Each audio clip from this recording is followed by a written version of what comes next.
Լոռու մարզի Ամրակից գյուղում գտնվող ռուսական եկեղեցին հիմա այս տեսքն ունի։ Լոռու մարզի կանաչ բլուրների մեջ բարձրանում է Սուրբ Նիկողայոս հրաշագործի եկեղեցին, որը կառուցվել է 1848 թվականին նեոռուսական ոճով։ Այն միշտ անկրկնելի է եղել իր պատմությամբ ու ճարտարապետությամբ, որն այսօր սակայն չի պահպանվել։ Կրթության, գիտության, մշակույթի և սպորտի նախարարության ֆինանսավորմամբ վերանորոգվել է եկեղեցին, կորցնելով իր հիմնական դիմագիծն ու ճարտարապետությունը։ Նշեմ նաև, որ հատվել են եկեղեցու շուրջը գտնվող գրեթե բոլոր ծառերը։ Մոտ 131 միլիոն դրամ է հատկացվել 2 տարի տևած վերականգնման աշխատանքների համար, սակայն եկեղեցու նոր տեսքը քննարկումների առարկա է դարձել եւ միանշանակ չի ընկալվել հանրության եւ մասնագիտական շրջանակներում։ Մի փոքր այդ թարմացումը էլ եմ ասում։ Շատերին ով թյուրիմացաբար մի քիչ ուրիշ ընկալում է տալիս եւ այսպես խորացած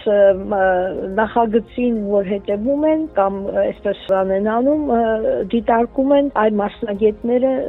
ի վերջո վերջին կարծիքը նրանցն է։ Նախագծի հեղինակ Հովհաննես Սանամյանն ասում է, նախնական տեսքն է վերականգնվել, իսկ մնացած աղմուկը բանբասանք է որակում։ Նախագիծը արած է բարձր մակարդակով, ելնելով արխիվային նյութերի իրավահերած տվյալների հիման վրա։ Ամրակից գյուղի բնակիչներին նույնպես դուր է գալիս եկեղեցու նոր տեսքը, ասում են, հինն արդեն քանդվում է։ 1988 թվականի ավերիչ երկրաշարժից հետո գյուղի եկեղեցին վնասվել էր, որից հետո այստեղ պատարակներ չեն մատուցվել, մինչև այսօր։ Նախարարությունն էլ գյուղացիներին վստահեցրել է, որ վերականգնվել է եկեղեցու նախկին տեսքը։ Հնարավոր է մոտեցրել են հնին, ոնց հին եղել է, ավելի շատ աշխատել են, որ մոտիկացնեն, ոնց հինը կա, տենց հին պահպանեն։ Նախկինն էլ է լավ, հիմիկ բանն էլ է լավ։ Դե հիմիկ պետք էր, այդ ծառերը արդեն քանի տարվա ծառեր էր,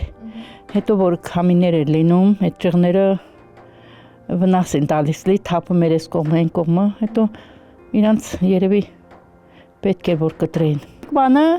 ոնց նախկին եղել է, նույն տեսքն է։ Ուրիշ տեղ փոփոխություն չկա։ Մենակ ծառերն են որ կտրել էտա։ Եկեղեցին եւ այսպես է շատ գեղեցիկ եւ իր հին տեսքով, որ մի փոքր քանդված էր, մի փոքր երկաշարժից դուզված էր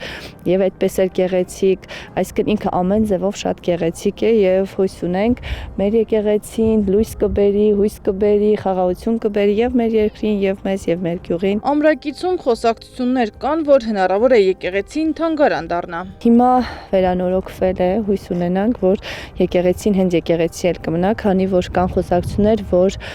միգուցե եկեղեցին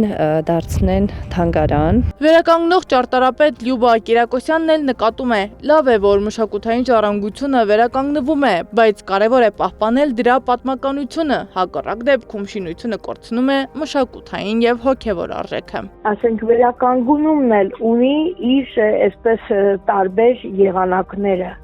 Վերականգնումներ, որոնք որ խստագույնս պահում են այդ հուշարձանի բոլոր տեսակի, թե շինարարական ավանդույթը, թե կառուցման կերպը եւ հնարավորություն կա ունենք այնպիսի փաստարկներ, որոնք որ կարող են հստակորեն հուշել, թե դա ինչպես է եղել, բայց կա նաեւ ուրիշ եղանակներ, վերականգնման ուրիշ եղանակներ հուշարձանի կարգավիճակ ունեցող կառույցների համար, որը նաեւ ենթադրում է իհարկե չվնասելով նրանց պատմականությանը, նոր եղանակներով, նոր նյութերով ամրացնել։ ՅՈՒՆԵՍԿՕ-ն հստակ սահմանել է պատմամշակութային ժառանգության վերականգնման գլխավոր նպատակներից մեկը։ Վերականգնված հուշարձանը չպետք է կորցնի իր աուտենտիկությունն ու պատմականությունը։ Զբոսավար Յաշա Սոլոմոնյանը նկատում է, եկեղեցին արդեն կորցրել է պատմական շերտերը։ Մասնագետն այս գործընթացը համարում է ոչ թե վերականգնում, այլ վերանորոգում։ Վերականգնման արդյունքում հուշարձանը չի կարող ըստ էության ունենալ լրիվ նոր տեսք։ Սա միջազգային պրակտիկայում շատ հաճախ նաև այդպես էլ կոչում են դիսնեյականացում, հա, երբ որ ամեն ինչ այն կարգի է փայլեցվում եւ նորացվում, որի հետևանքով այլևս անհնար է ճանաչել տվյալ հուշարձանի պատմականությունը, անցյալը եւ այս դեպքում մենք կարծես թե ավելի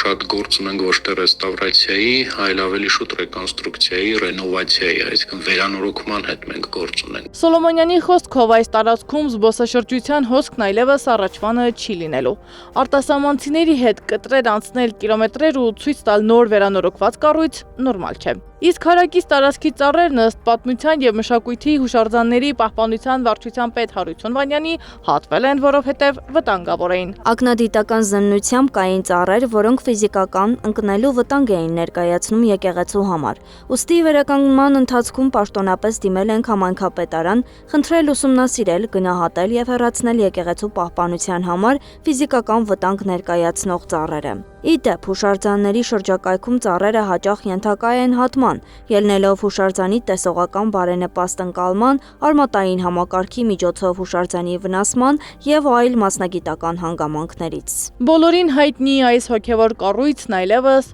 ճանաչելի չէ։ Պետական ու պատասխանատու կառույցները փորձում են համոզել, լավ գործ են արել։ Պահպանել եկեղեցու հին տեսքը ըստ նրանց հնարավոր չէր, ըստ այլ մասնագետների ամեն ինչ էլ հնարավոր էր, ցանկություն էր պետք։ Սադամ Ակարյան, Էդիկ Մալաքյան, Աշոտ Բարբարյան, ABC Media։